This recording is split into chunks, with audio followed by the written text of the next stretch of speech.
Good evening. Welcome to the live programming of the 31st Annual San Diego International Jewish Film Festival.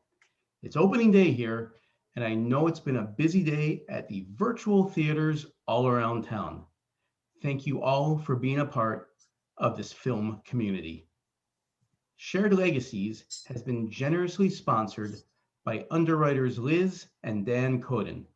As part of our celebration of Black History Month, we are very pleased to bring this event to you.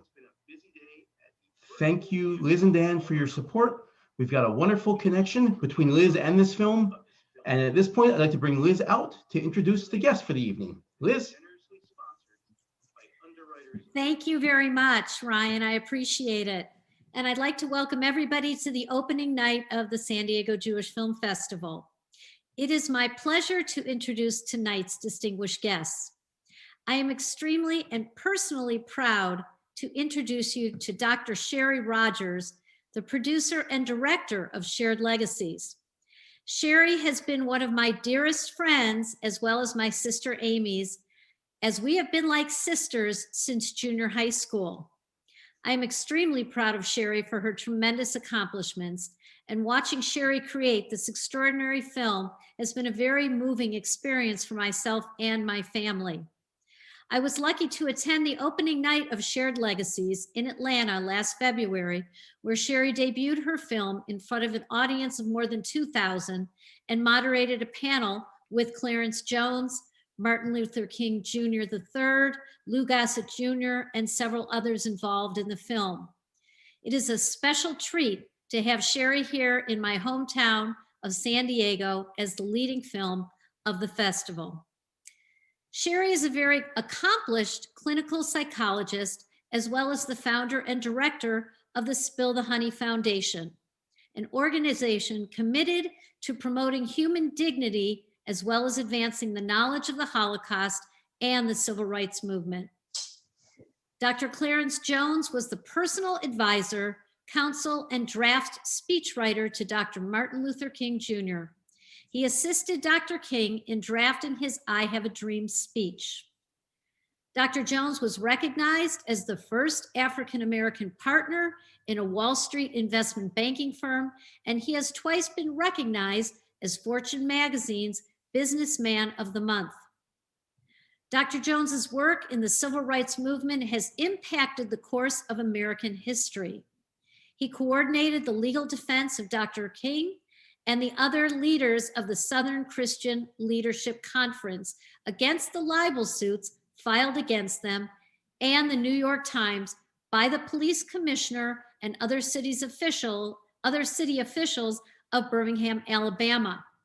The Supreme Court ruling in this case, Sullivan versus the New York Times, resulted in the landmark decision on the current law of libel.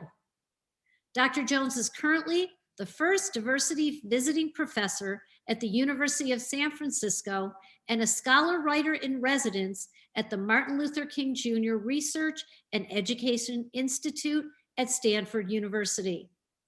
It is truly an honor and a privilege to have Dr. Jones joining us tonight. Tonight's moderator is Jordan Daniels. Jordan is the Communications Associate at the Leichtag Foundation in Encinitas. He is also a freelance photographer and writer for social commentary and fashion. His work has been published in notable publications such as Los Angeles Magazine, Wear Your Voice Magazine, and Narratively. Jordan, it's now my pleasure to turn the proceedings over to you. Thank you. Thank you so much, Liz. Shalom, y'all. I'm so excited to be here. Dr. Clarence and Dr. Shari, would you mind turning on your cameras as well? We can all be together in this moment. There we go. Thank you. I want to just set blessing right now to just say, may we be bold and courageous and audacious and vulnerable in this space. I am so mindful that I have the honor of being in the presence of history right now. I'm in the presence of Dr. Clarence Jones, who is such a figure in our history, and Dr. Shari Rogers, who is telling stories of our history and advancing it.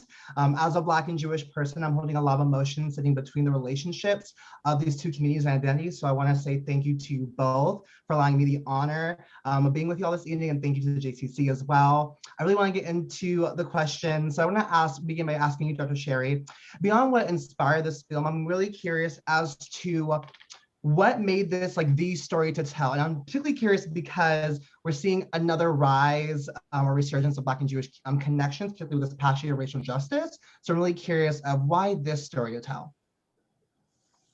Wow, thank you very much. First of all, I have to start by thanking San Diego, the Jewish Film Festival, and the fact that only my sister, best friend, Liz Niederlander Coden and Dan and all the kids, you know, that mean so much to me, you know, live in San Diego. So I just, you know, it's emotional for me just to just be here, because you know, it's hard for me because my closest friends don't live here anymore. So this really means a lot. So I'm just very grateful to the Codens for, you know, sponsoring this film at the San Diego Jewish Film Festival. So thank you for your question. I have to say, you know, when I met Dr. Clarence B. Jones, I met him I'm from Michigan, and we have an amazing Black museum here, the Charles Wright African American Museum. And he was at the time teaching at Stanford, and he was a guest speaker at the museum in Detroit. And he had just written a book, What Would Martin Say? And he could write a book, What Would Martin Say? Because not only was he was his legal advisor, he was also his speechwriter for many of his speeches. So the book is just rich in so much material. But what struck me in particular was he had written a book on anti-Semitism. I mean, just a chapter on anti-Semitism. But listening to him, you know, tell this story and why it was so important that Dr. King, you know, that he was a witness to the Jewish people who contributed, who were part of the contribution to the transformation of the conscience of America. He thought it was very important to tell this story because he understood, and you'll hear from him later, that Dr. King understood the importance of coalitions and the importance of partnerships in terms of, you know, having to change the way America was. I mean, if you think about it, if you watch the film, when you see that in the 60s, Black men and Black women and children had to hold up a sign that said, "I am a man." Can you imagine? I mean, think about it. They had a sign that they weren't considered human beings, you know, and that we're still dealing with that Blacks around the country have to make a movement, Black Lives Matter, because we haven't really dealt with that racism that still exists. Even though we had a Black president, we haven't really unpacked, you know, all the prejudice that still exists. So I have 3 sons, and when my sons get pulled over by a police officer, you know, I don't tell them you have to hold the wheel, like, you know, that God forbid, you know, say the right thing. When they see the police officer, they have a friendly feeling. Whereas if I'm the mother of a black young man or a Black young woman, I'm telling them, make sure you like hold the wheel, make sure you be respectful, because I'm worried. I mean, here the person is supposed to, you know, so we have different experiences, but you know, this is still an issue. And so we can hear from Dr. Jones, but I think it's important now more than ever to you know, to work together again, and that we need each other, because we have a lot to do in America and around the world. There's extreme racism still, anti-Semitism, and we got a lot farther by building coalitions, and Dr. King understood that. Thank you, thank you. And there's a great part in the documentary that shares when a Jewish person goes to this diner and the sign outside says no Jews and no dogs, and they ask why do they say that, and the black cab driver says we don't even have our race on there. And that was such an interesting moment of like really seeing the dehumanization of Black folks at that time. I thought that was really brilliant. I would love to ask you, Dr. Jones, what made you say yes to being a part of this experience? Well, because it was a part of a reality of the history, or the reality of the events that I was observing and experiencing, and which subsequently became history, when I saw with my own eyes the active participation of significant segments of the Jewish community. Now, I have to drill down on this because, you know, in the 1960s, when we were trying to raise the nation's consciousness about ending racial segregation, we were mindful that we constituted 12% of the population, and Negroes, so-called, and 88% of the population, we considered 88% of the population was white. And so we knew that our task was to get a significant number of that 88% of the population to join with us and see that it was in its self-interest to end this practice of racial segregation. Now, little did we know initially, until we got up close and personal, that all white people don't look alike. That there are Jews who look white, but they are Jewish. And their skins may be white, and they may blend in as white people, but they're a distinct group of people in our country. And it was this distinct group of people, much to our surprise, and Dr. King's surprise, or less to his surprise, but certainly to my surprise, to see how responsive the Jewish community was to what we were seeking to do. And I must tell you, and I try to remind people, some people like to think this is repetitive nonsense and, you know, it's like bullshit or something. But the fact of the matter is the common denominator of the Jewish people that I talk to in one form or another, when I would ask them directly, so-and-so, they would say, well, I'm from Long Island and I'm 35 years old and I'm here with my husband. But my mother and grandmother would talk to us about the Holocaust.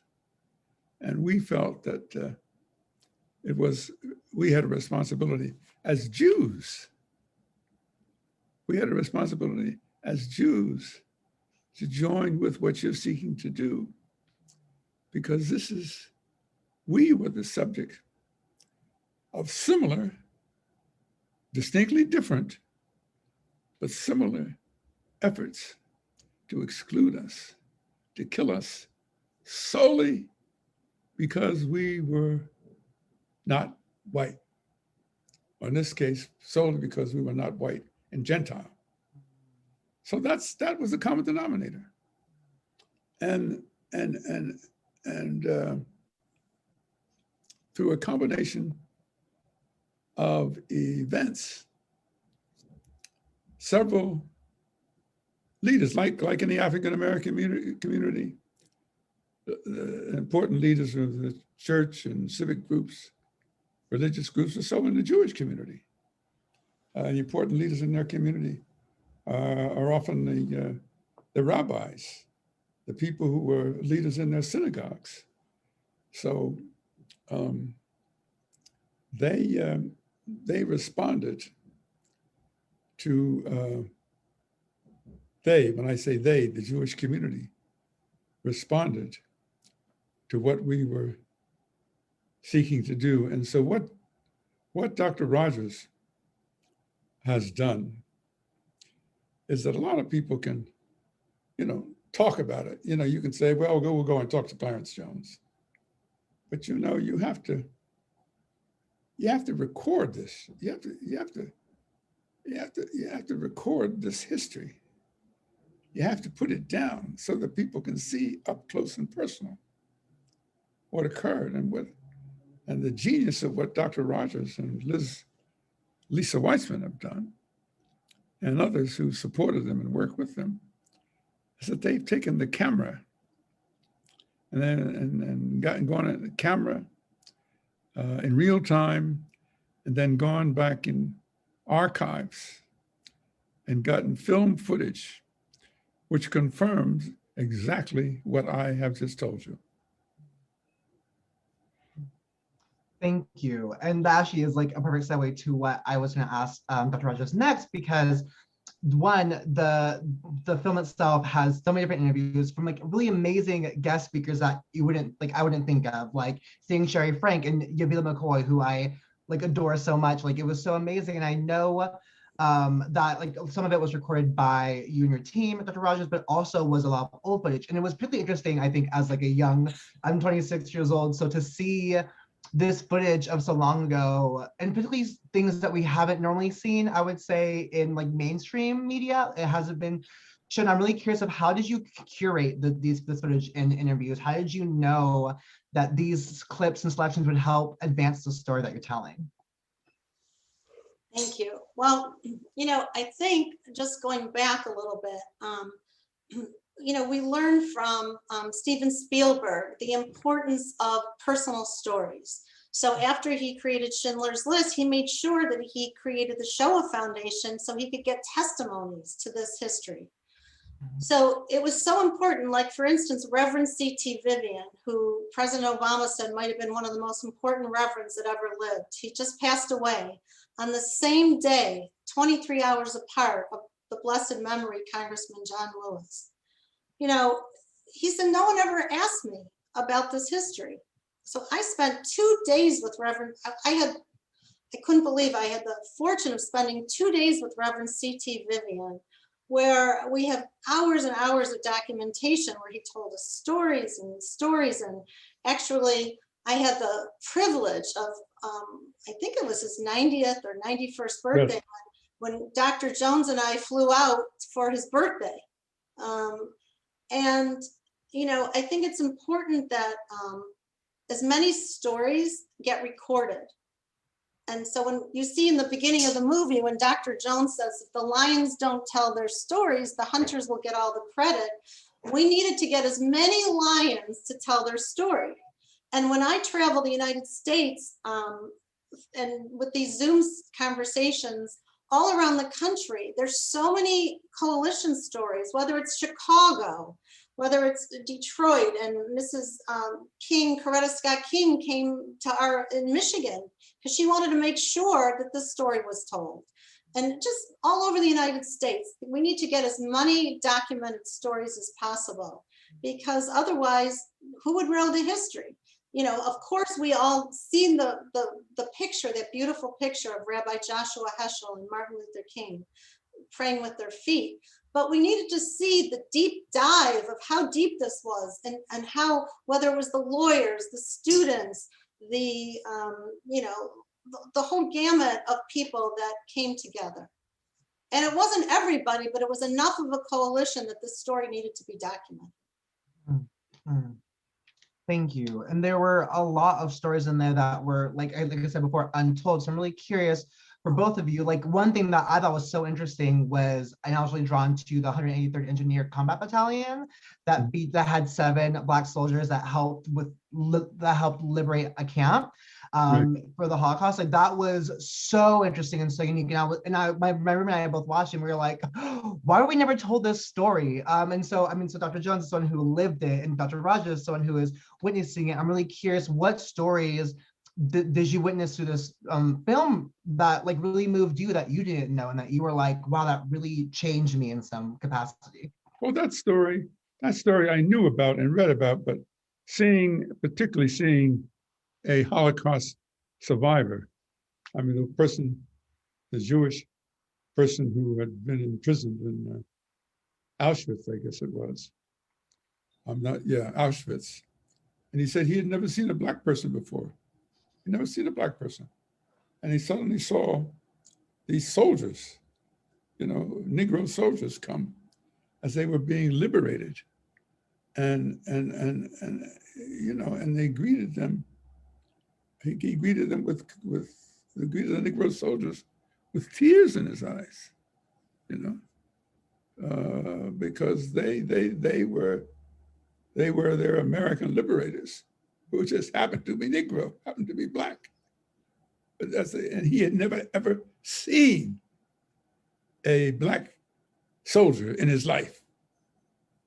That was very beautiful. I want to say that on February 26th, we are going to be speaking with the UN around the world. And Alexis Scott, who was in the film, her father was the photographer, the Black soldier photographer who was at the camps. And she has the pictures as evidence. And we're going to have a Holocaust survivor speak about this history because it was the intersection. Her father, there was a soldier, and taking pictures to help our country, couldn't drink out of the same water fountain when he came home to America. So there was Speaking about General Eisenhower, who was the overall general of military forces, he was questioned by his subordinate officers as to why he insisted that they take a camera everywhere they went, as when they were going into the Holocaust camps. And Eisenhower, very prescient, said, well, we want to have a film record of this, because if we don't have a film record and we only have the spoken verbal record of people who were here and written down, some people will doubt the authenticity, the accuracy. So a film, he wanted to be sure that there was a film record, that there would be no question that what their written description of what they saw was consistent with the films that they took. That's the reason they kept the cameras running 24/7.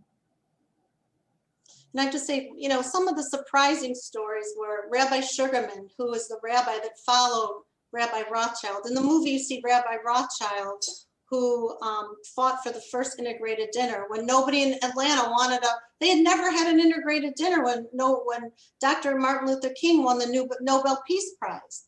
And more recently, Senator Ossoff, when he just recently became the first Jew to become a senator, he made sure that he was sworn in on Rabbi Rothschild's Bible. But the rabbi that came after him was Rabbi Sugarman, and he was very close with many of the civil rights leaders, including Hosea Williams. So when he tells the story that I couldn't put in the film, I have 80 hours I couldn't put in the film, he tells the story with tears in his eyes that he was holding Jesse Jackson's hand at the deathbed of Hosea Williams. That's how close they were. Can you imagine that? And he goes into the detail of what they did together, and it's just amazing. So there are so many stories of that sort of intimacy that the film hopefully captures. That, like Ambassador Young says, there was a history that nobody talks about. Not only Mrs. Rothschild, who's 93 in the film, her mother helped with pounding the pavement so he could become a mayor, that he would be having dinner at her house.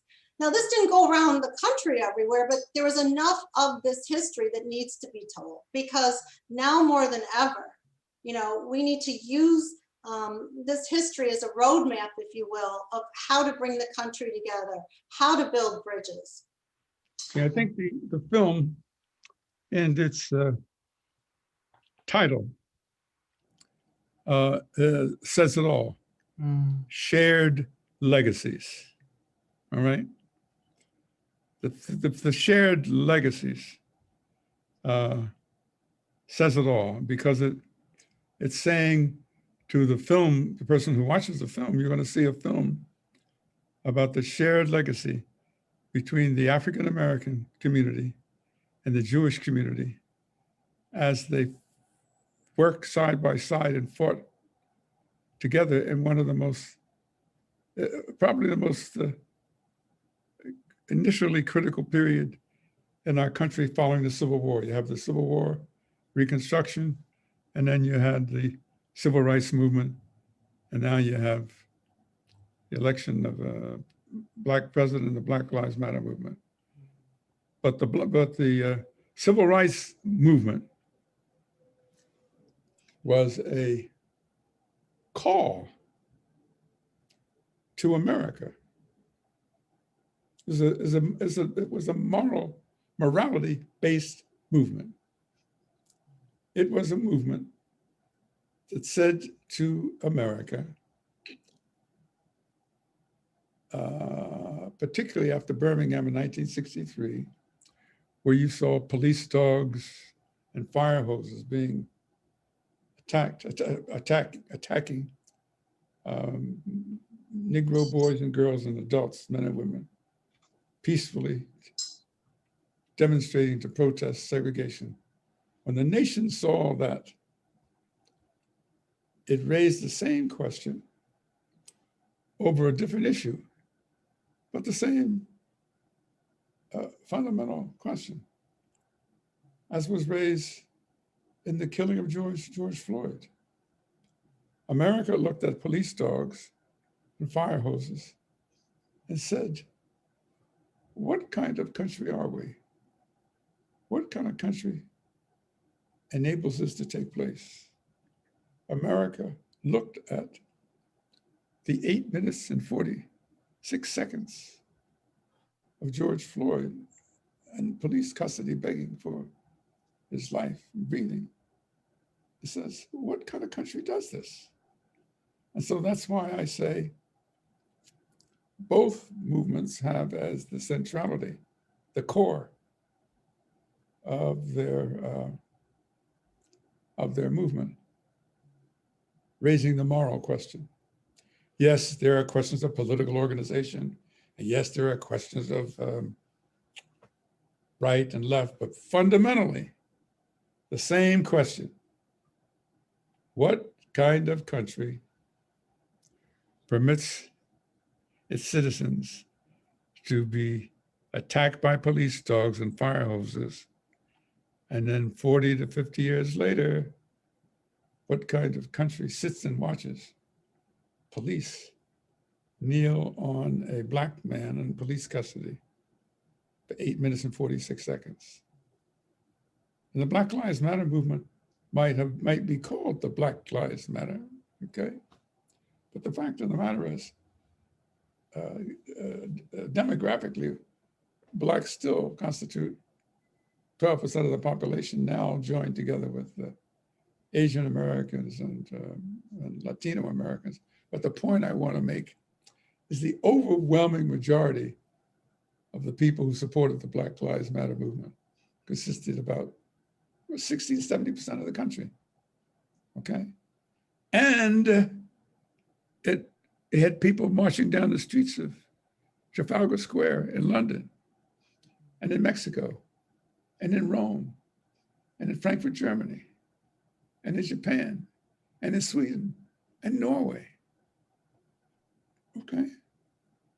Because they recognize it's a moral question. Now, what we are faced with today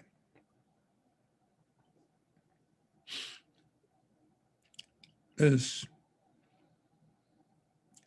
there is, and I'm not quite sure that I can put my finger as to the reason for it. But we are facing a factual rise in anti-Semitism. This is not an opinion. It's been documented by the Anti-Defamation League. So when I saw these young white men and some women walking down in, I guess it was North Carolina or Virginia, carrying torches, Charleston. saying the Jews will not replace us. You know what my response is? Oh, yes, yes, we will. We will replace you. You know? But yeah, we have to answer that and say, oh, yes, we will. We're not going to permit a national Kristallnacht. For those of you who know Kristallnacht, 1938, okay? In Germany or Austria, I got to get my history straight, in which the Nazis smashed all of these windows, Jewish businesses. So my response is, when they say the Jews will not replace you, oh, yes, we are. The Jews are going to replace you. See, that's what's so beautiful, that, you know, when we look at Rabbi Heschel, we don't think of him that his 3 sisters were murdered and his mother in Nazi Germany. And he comes to America. And the first time he meets Dr. King in 1963, there's a conference on race and religion. And he questions even the title, race and religion, because he says, how can you be religious and be a racist? It doesn't, if you don't see every human being as made in the image of God, then you can't be religious.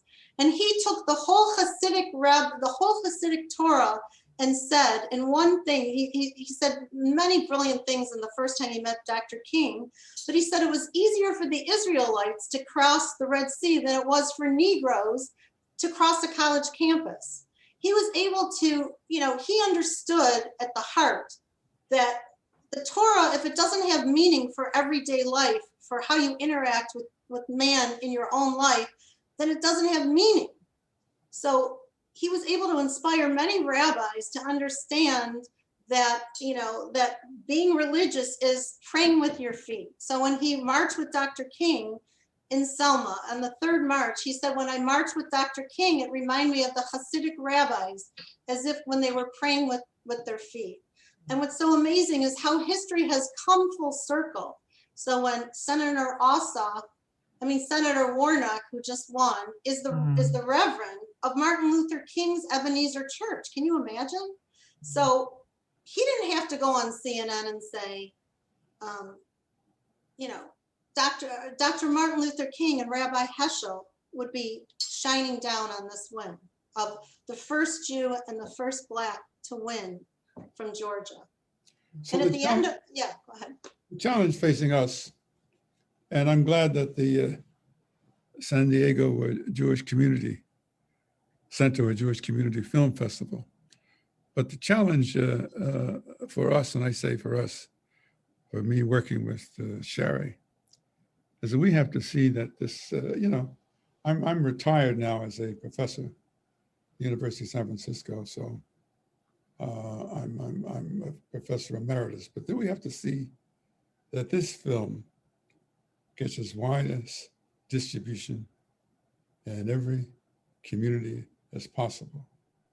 Every major community, or strike it this, I'll withdraw that. This film should be exhibited in every major community in America, period. Well, I wholeheartedly agree. And I want to actually touch on the connection of the story of Exodus as well as Holocaust, as well as the story of the Holocaust itself, as this connection piece to Black oppression. I feel, and I will be totally vulnerable and admit this, like I used to think it was like a really played narrative that we would constantly use of other this connection, particularly being Black and Jewish. I would say, like, how can you connect the Exodus to like slavery that only happened within the past 400 years, you know? But seeing the documentary really like renewed that for me as well. And so I'm really curious of how do you feel that connection holds today? And where do you think the relevancy for it comes to the Black leadership and Jewish leadership today, of like, you know, the millennial leadership of these movements now? How do you think that connection holds, or how can it maintain relevancy to us? Well, I look at it as the way I think Dr. King would look at it, is that Dr. King was very erudite, but he understood the basis for power. And the reason he struggled so much for the right to vote, because we knew that exercising the right to vote was an exercise in power. Okay. So whatever differences, political differences that may arise from time to time between the African American and Jewish community, we got to arise above that nonsense, because we have to keep our eyes on the prize and understand that the greatest protective barrier we have is our unity of voting power, okay? And the greatest offensive shield that we have is our unity of voting power. If we affirmatively work to be sure that our two communities vote quantitatively in the maximum amount possible, 24/7, nobody's going to dictate to us what happens to us. Nobody's going to tell us. We don't need to stand on the sidelines and merely react. We will have the power to stop, you know, before the hand reaches to hurt us. We'll have the hand to stop it, just like that. And that's why today more than ever, it's in the joint respective self-interest of both communities to work together. Because the racists and the anti-Semites would like nothing more than to split our two communities and to not have to face the joint collective power or our ability to put our foot up their behinds. You understand what I'm saying? Mm-hmm. Jordan, to answer also your question about the Exodus, if you think about Senator Warnock, who lifted up Rabbi Heschel and Dr. King, right? Right. Well, think about Dr. Martin Luther King, who lifted up he knew the importance of history, going to our foundation, okay? That the Exodus story was the foundation where Moses was the first social justice warrior, right? Right. And he knew that, you know, that history is important, and the biblical history was important to, the power of it was important to lift up the community, all the Jewish community and the Black community and everybody, that everybody in the world knows that Exodus story. Because basically, you know, God made all of us in the image of God, right? Mm-hmm. So we are all, it's like, you know, just like we have eyes to see and nose to breathe, ears, we have a soul that recognized that every human being was made completely unique and special, and that all of us should have human dignity. And if you think somebody next to you or somebody who looks different than you should be under you, that's not right. And that there's no more powerful story than the Exodus story. Think about it. There was no social media. The whole world knows the Exodus story, right? That's right. It's very powerful. And so I think, you know, as Dr. Jones will say, it was a biblical movement. There was rabbis, there was not, of course they weren't all, but it was Reverend C.T. Vivian. It was, you know, Reverend Martin Luther King.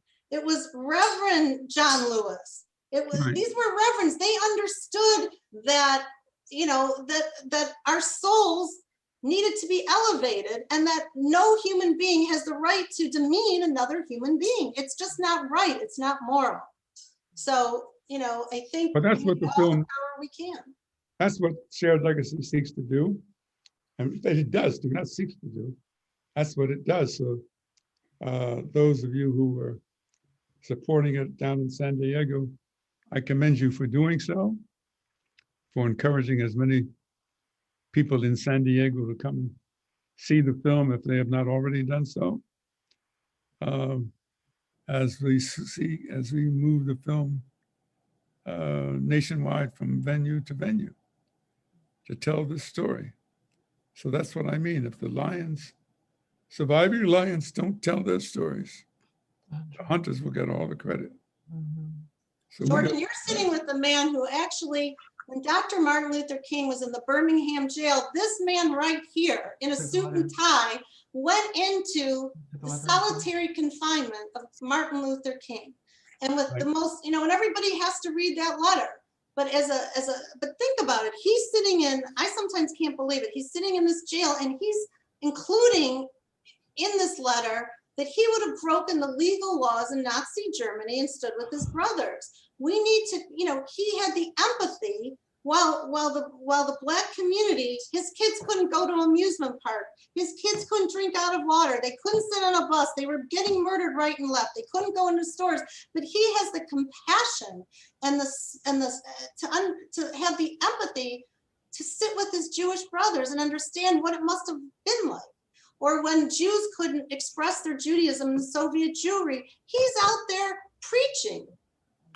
He didn't have to do that. That's right. Thank you both for naming that. I just want to sit with that for a second. I'm like, and trust me, Dr. Rogers, the history is not lost on me. I also can imagine, like, wow, to be there, to go to the jail and say, like, to take the letters and then get them published, like, that is so, I'm like really holding that. I have two really different questions that are for both of you. One is more personal that I really want to ask, but also one is about healing. So the detour question is, one untold story that I really loved was the story of Bayard Rustin, because I think that's a story that is not very told, particularly because he also was gay, and I identify within the LGBTQ community, and so it was amazing to hear that and see that. And also, like, a fun fact, like he was a gay Black man at that time, and he was excommunicated from so much of his work because of that, even though he did provide counsel to Dr. King. And so I'm really wondering, Dr. Rogers, if there's opportunity to maybe weave that into documentary in the future, and to also, when we think of like the shared legacies and the intersections of this work, to bring that to attention to the intersection of like Black and queer folks. Because also, like, I think of the murders of Black queer trans women who are constantly being murdered every day too, and how that connects to the Black Lives Matter movement. So that's one question. The other one I have is about, I want to get into like the fracturing of the Black-Jewish alliance that was also part of the documentary. And what are thoughts? Like, I think this documentary personally can be a tool for healing that fracture. But I'm really curious, I really want to know from both of you, what other ways do you think we can begin repairing this relationship? And we see it now with Senator Ossoff and Warnick as well. But so please take that as you will. Jordan, let's take the first question because Dr. Jones can answer that. First of all, in the film, you see Bayard Rustin, who met with, who would meet with different real estate folks and bring Martin Luther King to meet with them. You saw Bayard Rustin was with Elie Wiesel. Can you imagine, at Buchenwald? They were together at Buchenwald. But let Dr. Jones tell you the story. I mean, he was a complete supreme supporter with the Jewish community. But, you know, what was so interesting is Dr. King walked the walk. So it wasn't so much, let Dr. Jones tell you, when many of the ministers or biblical people didn't want Bayard Rustin to lead the March on Washington. Dr. Jones, tell everybody what Dr. Martin Luther King. It's not generally known, but in the organizational structure, how can I put it? In the organization that was sponsoring the March on Washington, that consisted of labor leaders and religious leaders, there was a group of conservative Black clergymen and some white clergymen and labor people who were opposed to Bayard Rustin being the executive director of the march, notwithstanding everybody who knew Bayard and knew his strengths, particularly A. Philip Randolph, who was the chairman of the march, knew he was the most effective organizer for putting something like this together. And so there came a time when there was a so-called formal meeting of the organizers, and those opposed to Bayard Rustin were seeking to get some other person installed instead of Bayard. And our A. Philip Randolph got Dr. King to offer Bayard as an alternative candidate. And I second the motion. And A. Philip Randolph said, well, let's have a vote. And there was a vote. And A. Philip Randolph said, the ayes have it. He commanded such strength, nobody dare challenge him. Now, but the most poignant thing about that, Dr. King said in his support of Bayard Rustin.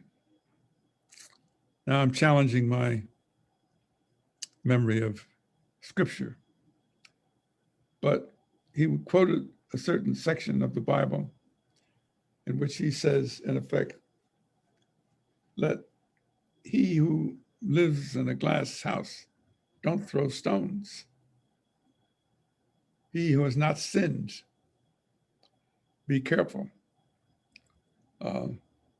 not to cast someone else as a sinner, saying that none of us are perfect. We all have our imperfections, and that in the interest in love and brotherhood, we should take the person who is the most competent. I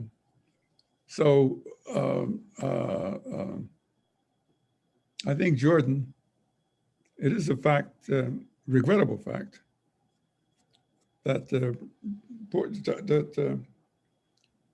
Bayard, the centrality of Bayard Rustin's role and leadership has not been elevated to the stature that it historically deserves.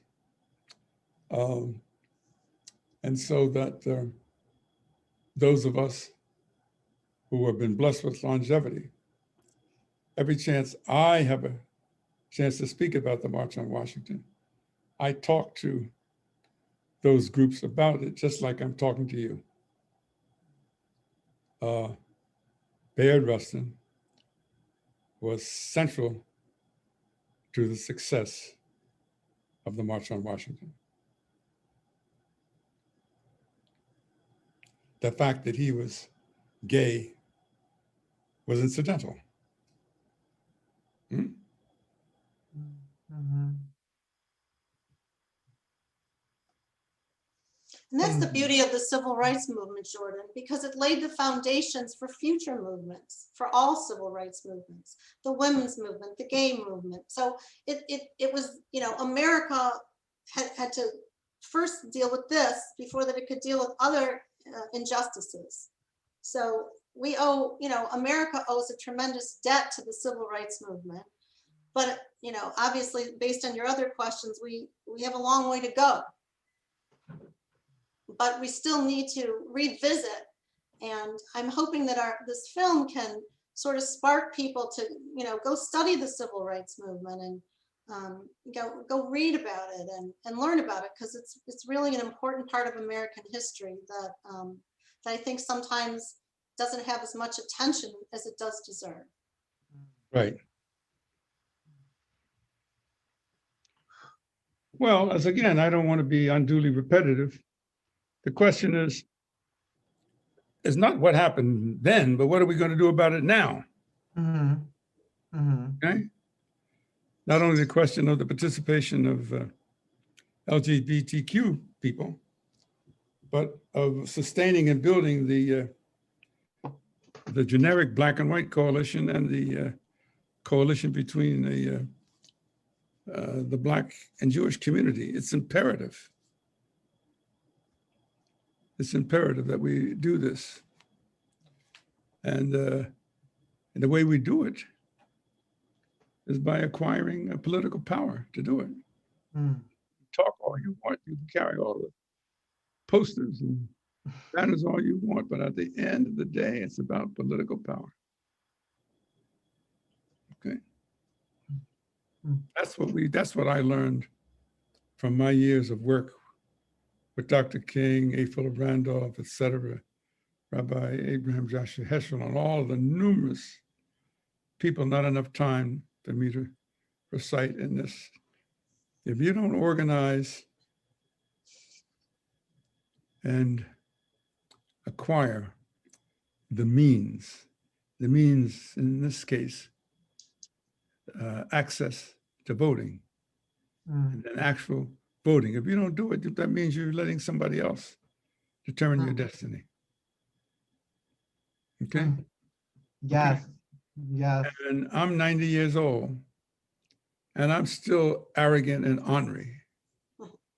And I'm not about to let somebody else determine my destiny that I don't have anything to say about.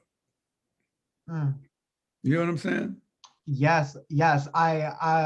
For this past election, I really had, I'm on Instagram, which is like where a lot of people are on, and I really made it a point to share with like however many followers I have that like voting is the right that people have literally died for. And I did a full range of the California propositions, and each one I was like, you know, I really gave like a really neutral thoughts on all of them. And was like, but was like the idea of like, we have this access to vote, and I understand that we think our votes don't matter, but collectively, when we actually get to wield that power, we were shown that it did matter. And we were clearly shown in Georgia, like how much voting mattered. If you exercise your right to vote and vote, you don't have to ask anybody a damn thing. You don't have to ask anybody. Listen to me carefully. You don't have to ask anybody a damn thing. I teach a course on the art of advocacy, speech writing. There is a big difference in the word usage of asking and demanding. Demanding is a reflection of power. You understand? Writing that down. Demanding is You hear what I'm saying? Ooh, speak on it. I might initially ask you as a matter of politeness. But if you don't hear me, then I have to put my voting foot up your behind and demand what I asked you to do. You understand? Now that you don't need an algorithm for that. Okay, yes, you came with the lingo. You hear what I'm saying, right? Jordan, let me take you. Jordan, do you feel me? Oh, Dr. Jones, I feel you. When you said you need an algorithm for that, oh, I feel you on that one. Yes, definitely. Dr. Rogers, what were you trying? I want Dr. Just quickly, if you can tell the story. Dr. Jones was already like, he was a partner. He was the top of the attorney, and Martin Luther King said that he had heard he needed a Black attorney to be a part of his legal team. And he had heard Dr. Jones' hand had been touched by God.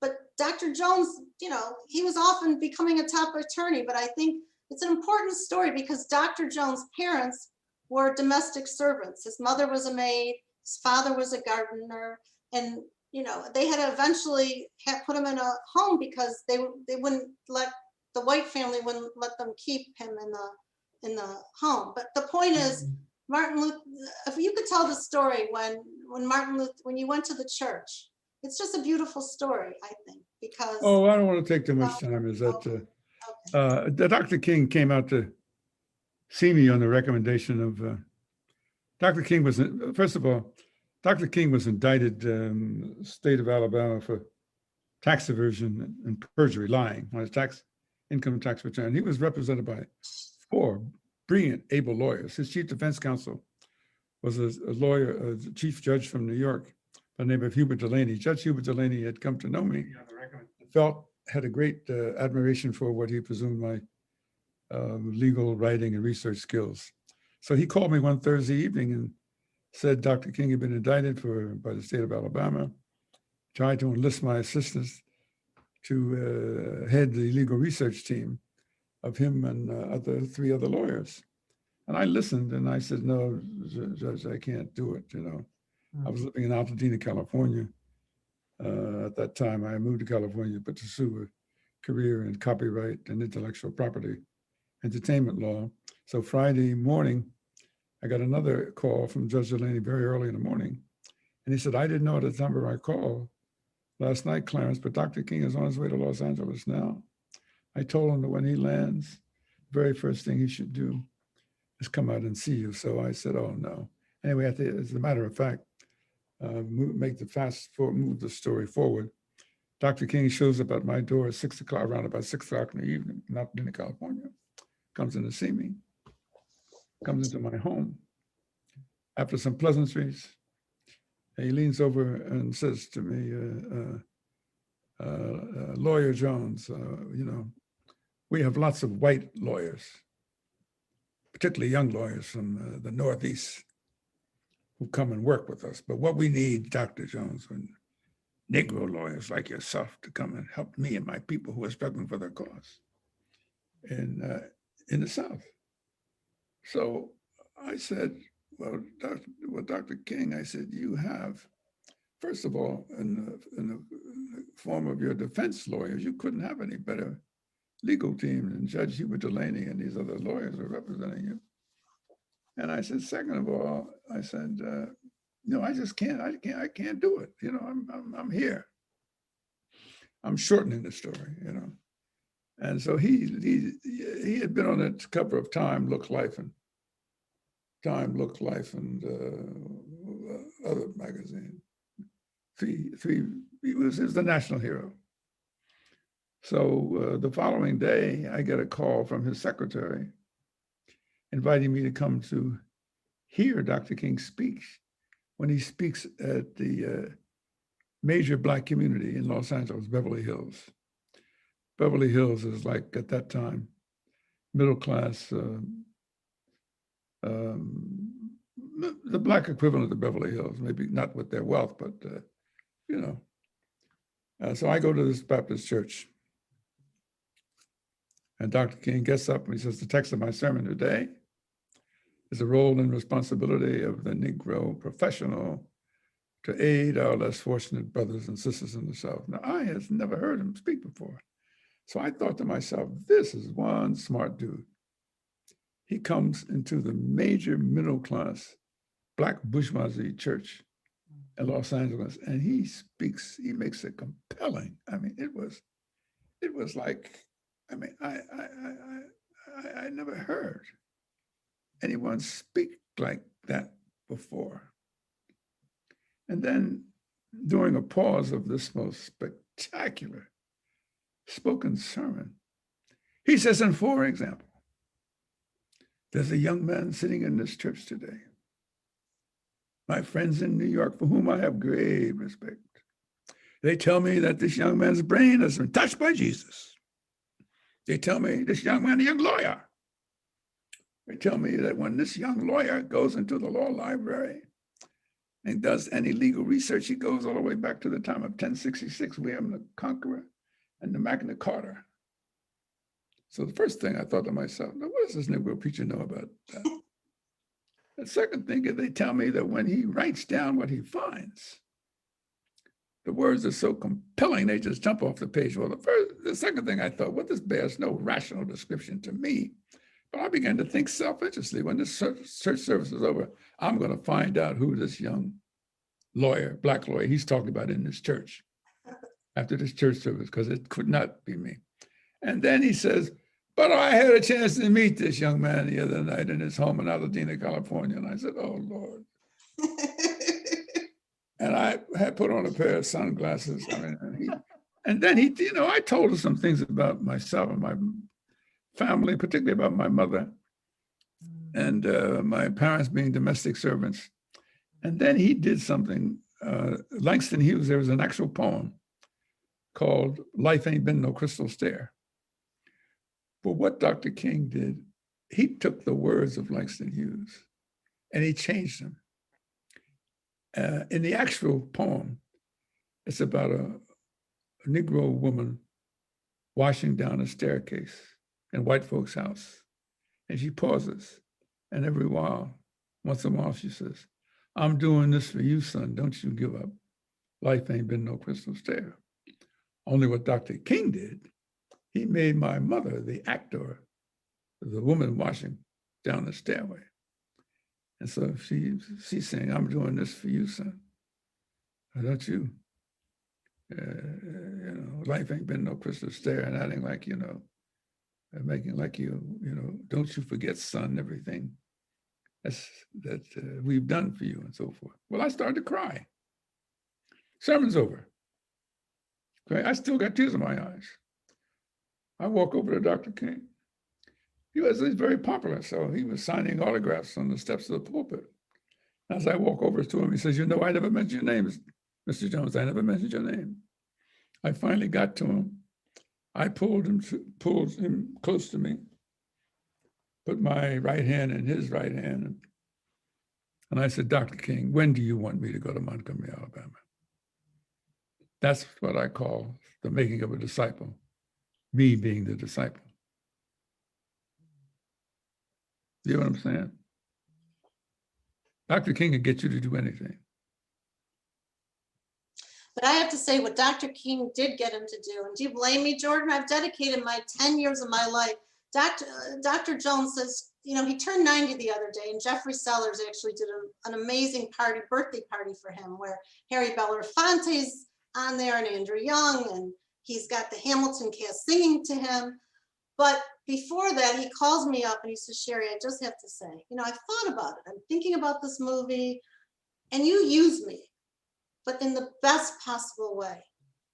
You use me in the best possible way because, while he wrote about this way and talking about this way before me, Lisa Weitzman, who's a producer on this, went to the Heschel School, and they were, she's in real estate, and they had done some real estate deals together. But it's Dr. Jones who said to her, do you know there was a rabbi who spoke right before Dr. King who was warning people about Hitler? It was Rabbi Prince. She was at I don't want to criticize the Heschel School or anything, but it's Dr. Jones who was reminding her.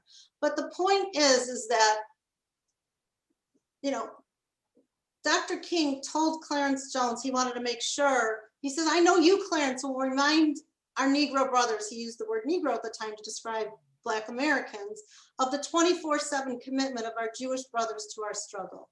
Right. And, while there were issues, if you want to go over some of the negative issues, we can, but the point is that he wanted to make sure this was on record, and the Jewish community, the world, owes a tremendous debt to Dr. Clarence B. Jones for allowing me to use him to make sure this history was told.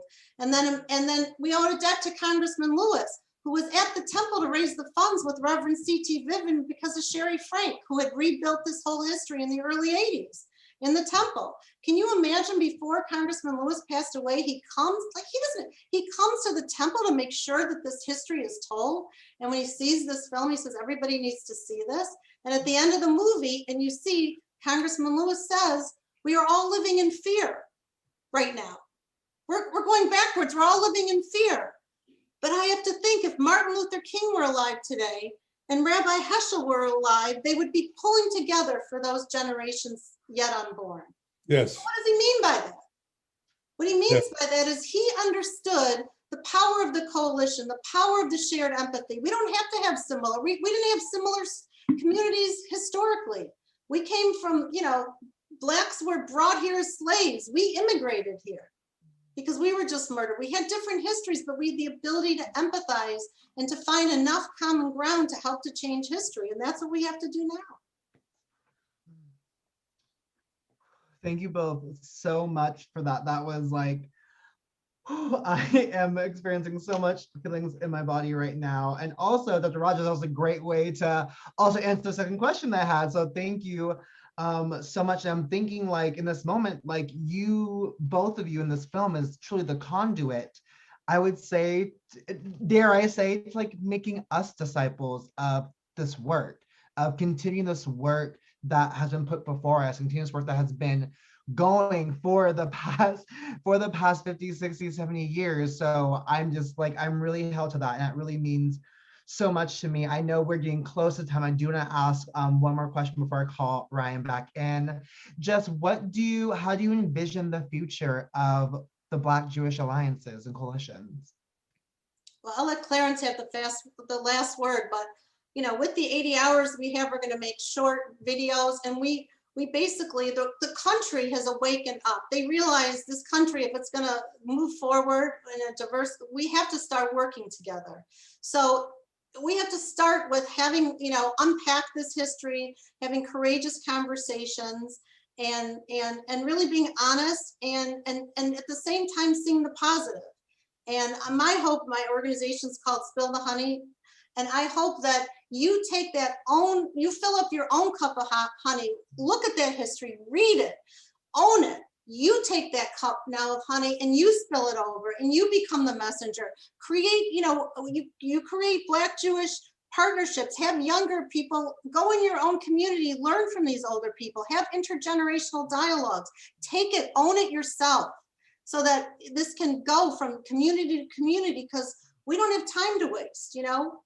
As Senator Warnock says, we can't rest on our laurels. You know, these people gave their lives. Andrew Goodman, Cheney, these are 18-year-old boys who were murdered. And there were Black bodies that nobody cared about before that they were found. It took the two white boys, as David Goodman said, to bring the attention of the world. So we can do this. We can do this. Now you take that cup, you fill it up and spill it over and start this work.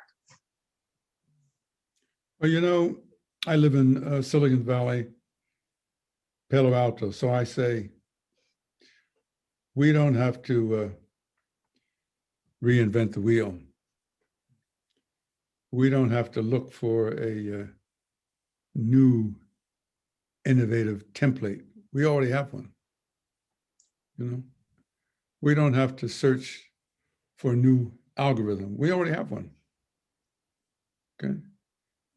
We got a pre-existing algorithm, an existing template, and it's reflected in the film Spill the Honey.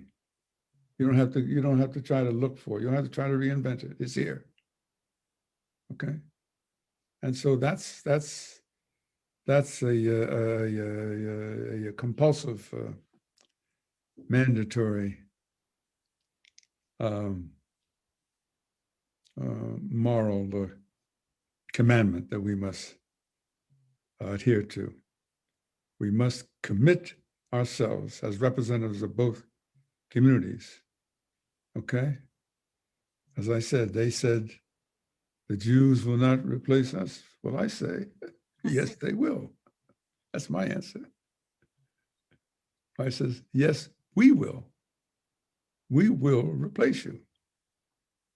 So that's what the Spill the Honey seeks to do, and is doing, and can most effectively do it to the extent that the film gets us many repetitive sites of distribution and venue distribution for people to see as possible.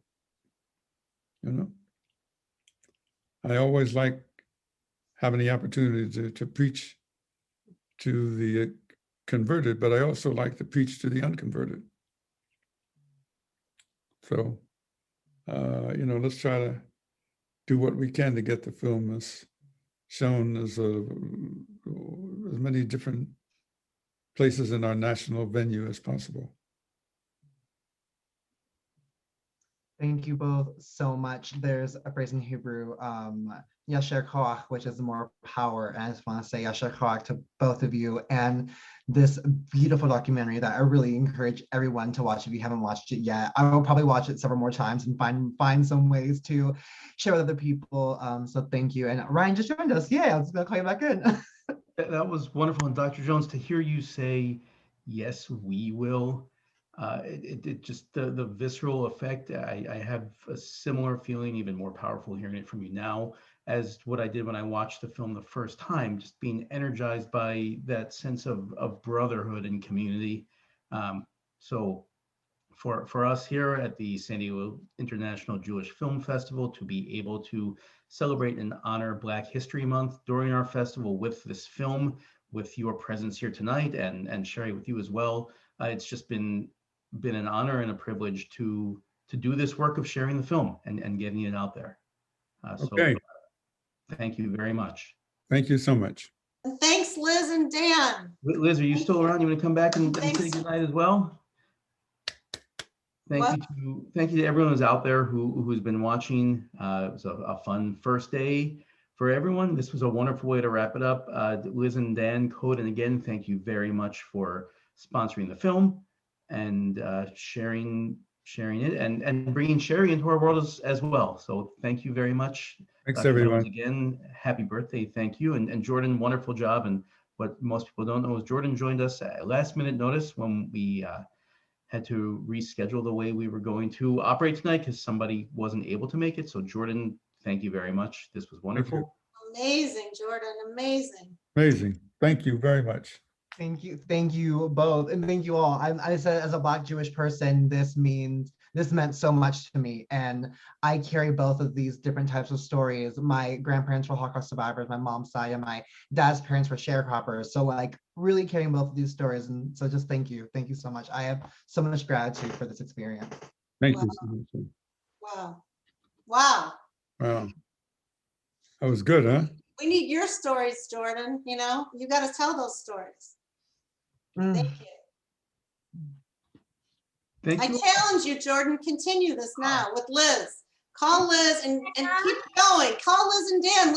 There's Liz Niederlander. There is no better community connector than her. Nobody, okay?